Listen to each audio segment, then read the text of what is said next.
दोस्तों आजकल आपको ज्यादातर लोगों के व्हाट्सएप डीपी में तिरंगा लगा हुआ दिखाई दे रहा होगा और उसे देखने के बाद आपको लग रहा होगा कि अब भारत देश में सब कुछ बदल गया है। सरकारी बाबू रिश्वत नहीं खा रहा, आईएएस रिश्वत नहीं ले रहे, आईपीएस दलाली नहीं कर रहे।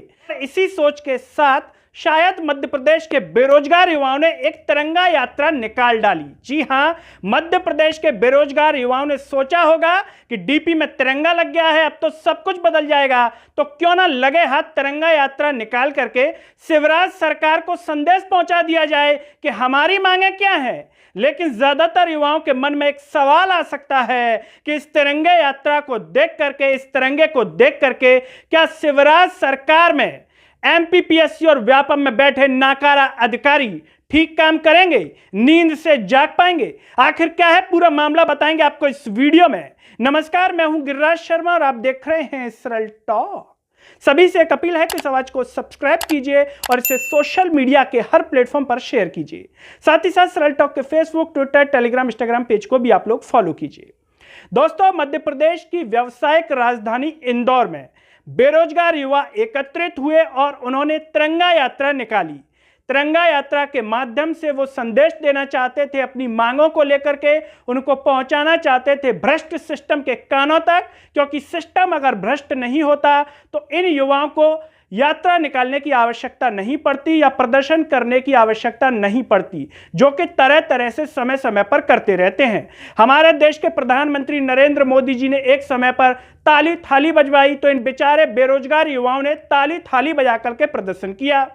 अब देश के प्रधानमंत्री नरेंद्र मोदी जी ने आह्वान किया है कि डीपी पर तिरंगा लगाइए, आजादी का 75वां वर्ष मना रहे हैं। अच्छी बात है, केवल अभी क्यों, आजीवन तिरंगा लगा होना चाहिए डीपी पर, कुछ ही दिन क्यों। लेकिन सबसे बड़ा सवाल यह है, क्या डीपी पर तिरंगा लगाने से भ्रष्ट अधिकारियों की आत्मा जाग जाएगी? क्या देश के भ्रष्ट आईएएस, भ्रष्ट आईपीएस जो दलाली खाते हैं, जो तनख्वाह के आधार पर अपने बच्चों का भरण पोषण नहीं कर पाते, इनके बड़े बड़े मकान, बड़ी बड़ी पार्टियां कैसे होती हैं? क्या एक तनख्वाह पर होती हैं? नहीं होती होंगी शायद। और बड़े बड़े शहरों में एक आईएएस आईपीएस इतने लंबे समय तक कैसे टिका है? अगर किसी जिले में टिका हो तो सोचिएगा कि आखिर उसने ऐसा क्या अभूतपूर्व काम कर दिया उस शहर के लिए कि वो टिके होने योग्य है। अगर आपको लगता है कि किसी जिले में कोई आईएएस आईपीएस लंबे समय तक टिका है तो कमेंट में बताते चलिएगा वीडियो देखते हुए, और साथ ही साथ उसका कारण भी बताइएगा कि वो क्यों टिका हुआ है, किसकी मेहरबानी से टिका हुआ है। तो बहरहाल हम बात कर रहे थे तिरंगा यात्रा की। मध्य प्रदेश के बेरोजगार युवाओं ने तिरंगा यात्रा निकाली और इस तिरंगा यात्रा को निकालते हुए कई युवाओं ने भारत माता की जय के नारे लगाए। शायद इस सोच के साथ लगाए होंगे कि भारत माता की जय सुनेंगे तो शायद हमारी कोई पुकार सुन लेगा, रोजगार की सुन लेगा। एमपीपीएससी में रिजल्ट इनका रुका हुआ है, 2019, 20, 21, 22, पता नहीं कितने सालों का है। और इसको जानने के बाद सबसे बड़ी बात यह है कि एमपीपीएससी के अधिकारियों को शर्म नहीं आती। सोचिए, आपने एक शब्द जरूर सुना होगा, नाकारा। जब बच्चा घर में 4-5 साल तैयारी कर रहा होता है तो माता पिता कहते हैं बिल्कुल ही नाकारा हो क्या। तो सोचिए कि जब 4-5 साल में भर्ती नहीं करवा पा रहे तो इस एमपीपीएससी या व्यापम में बैठे हुए अधिकारियों को नाकारा क्यों ना कहा जाए? क्या ये नाकारा कहने योग्य नहीं है? इन्हें तो गर्व से नाकारा कहना चाहिए। आप हमें कमेंट में जरूर बताइएगा, क्या इन्हें नाकारा कहना चाहिए या कुछ और कहना चाहिए। तो हम बात कर रहे थे तिरंगा यात्रा की। ये एमपीपीएससी मध्य प्रदेश लोक सेवा आयोग के दफ्तर के बाहर पहुंचे, नारा लगाते हुए, हाथ में झंडा लेते हुए। कई लोग झंडे भी लिए हुए हैं, छोटे छोटे झंडे हैं उनके हाथ में। इसे देख करके शायद उन अधिकारियों की आत्मा जाग जाए, पुलिस वालों की आत्मा जाग जाए कि देखो बेचारे बेरोजगारों के साथ किस प्रकार का अन्याय हो रहा है।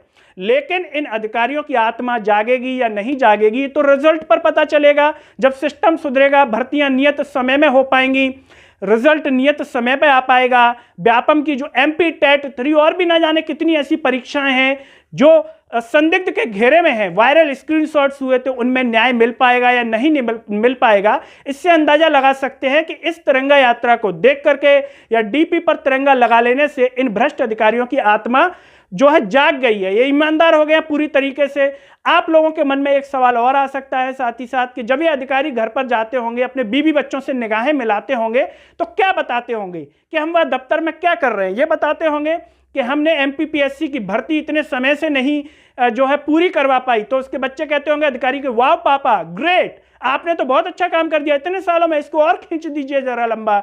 या व्यापम के अधिकारी जब जाते होंगे तो पूछते होंगे, पापा एमपी टेट 3 में क्या हुआ, उनके बच्चे पूछते होंगे, तो पापा कहते होंगे क्लीन चिट मिल गई बेटा एडुकेटिव को, वाह पापा क्लीन चिट मिल गई, वाह ग्रेट। क्या इस प्रकार की बातें होती होंगी? अब सबसे बड़ा सवाल एक और देखिए, मध्य प्रदेश के मुख्यमंत्री शिवराज सिंह चौहान ये भी डीपी पर तिरंगा लगाए हुए हैं, लेकिन सबसे बड़ा सवाल यह है क्या शिवराज सिंह चौहान डीपी पर तिरंगा लगाने से तिरंगामय हो जाएंगे, देशभक्त हो जाएंगे, अच्छा काम करने लगेगा इनका सिस्टम, समय पर भर्ती हो पाएंगी, नहीं हो पाएंगी, पूरा अवैध खनन जो सिस्टम चल रहा है मध्य प्रदेश में, रेत अवैध खनन, पत्थरों का खनन, ये बंद हो पाएगा, या फिर 15 अगस्त के बाद डीपी गायब हो जाएगा और फिर हम नॉर्मल जिंदगी जीने लगेंगे, हमारी डीपी पर हमारा फोटो आ जाएगा, तिरंगा 15 अगस्त तक रहेगा। 15 अगस्त तक ईमानदारी दिखा दें, वो भी बड़ी बात है कि 15 अगस्त तक हम ईमानदार रहे जब तक डीपी लगा। ये वो सारे सवाल हैं जो एक आम आदमी के मन में आ रहे होंगे। साथ ही साथ कई तरह की डीपी की बातें क्यों नहीं होती, जैसे आटे पर जीएसटी लग रहा है, खाने पीने की चीजों पर लग रहा है, तो प्रधानमंत्री नरेंद्र मोदी जी ने इसके लिए क्यों नहीं कहा कि डीपी लगाइए, महंगाई बढ़ गई है। जब वो 2014 से पहले कहते थे रुपया ऐसा नहीं करता मित्रों, मुझे मालूम है, मैं बैठा हुआ हूं, मुख्यमंत्री हूं, तो अब कैसे गिरता है? अमेरिका ने गिराया, रूस ने गिराया, यूक्रेन ने गिराया। ये वो सारे सवाल हैं जो एक आम आदमी रोज सोच रहा है और सोच करके सो जाता है। बहरहाल इस तिरंगा यात्रा के माध्यम से ये बेरोजगार युवा ये कहना चाहते थे कि इन्हें समय पर रोजगार मिले, समय पर इनकी भर्तियां हो, समय पर रिजल्ट निकले, एमपी एसआई, एमपी पटवारी और भी न जाने कितनी भर्तियां, अगर पूरे नाम लिए जाएं तो वीडियो लंबा हो जाएगा।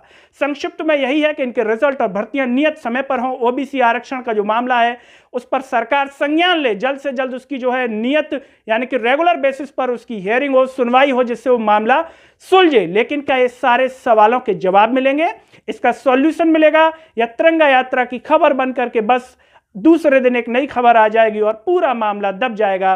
पूरे बेरोजगार युवा फिर से एक कोशिश करेंगे कि अब हम पढ़ाई करें, कुछ दिन बाद फिर से जोश जागेगा, फिर से एक नई यात्रा निकलेगी और वो नई यात्रा एक दिन बाद फिर से समाप्त हो जाएगी। ये बात अधिकारी अच्छी तरीके से समझते होंगे, शायद सिस्टम में बैठे नेता समझते होंगे, इसीलिए उन्हें पता है कि टेंशन लेने की जरूरत नहीं है, तिरंगा यात्रा तो निकाल ही रहे हैं। बहरहाल दोस्तों, आप जो भी सोचते हैं इस पूरे सिस्टम को लेकर के, तिरंगा यात्रा से क्या बदलाव हो जाएंगे भारत में, और शिवराज सिंह चौहान की अंतरात्मा, उनके अधिकारियों की अंतरात्मा, उनके नेताओं की अंतरात्मा डीपी पर तिरंगा लगाने से जाग जाएगी या नहीं जागेगी, यह भी कमेंट में जरूर बताइए। साथ ही साथ इस वीडियो को हर जगह शेयर कीजिए, जिससे तिरंगा यात्रा के महत्व को पूरी दुनिया जान सके, अन्य राज्य जान सके, अन्य जिले के बेरोजगार भी जान सकें। और सरल टॉक की आवाज को सब्सक्राइब कीजिए और वीडियो को हर जगह शेयर कीजिए। अगले वीडियो में आपसे फिर होगी मुलाकात, तब तक के लिए मुझे दीजिए इजाजत। नमस्कार।